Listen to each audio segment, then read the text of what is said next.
Medyo nakakalungkot nga lang pala ngayon mga friend kasi uuwi na si si siya, si BFF.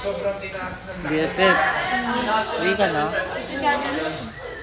Ilang araw ka dun sa inyo? 3 or 4 days. Tagal mo namang uuwi. Ano ba gagawin mo sa inyo? Kaso ng requirements. Dapat kasi nung unang punta mo pa lang dito, dala mo na yung requirements na yun eh. Uwi ka pa malalaman. Ayaw mo lang pauwiin.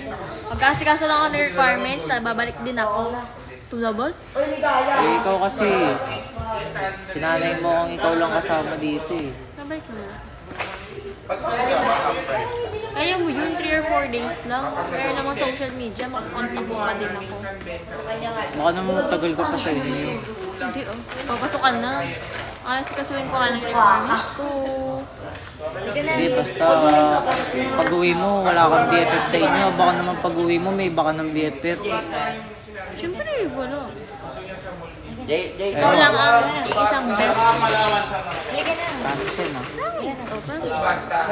Saan na pupunta? Yan. Saan ang handshake natin? I-check pa lang natin. Gawin na natin. Pero kapag binenta mo yun, halimbawa, ganun pa rin, mataas pa. Ang baba lang ng mga para kunyari yung mga Miss kita BFF, kahit 3 araw ka lang mawawala. Mabilis lang yung promise. Babalik din ako. Uy mo, 3 days lang naman makawala. 3 days lang? Grabe ka naman makalang sa 3 days. Wala nga kayo dyan. Nakakalangkot.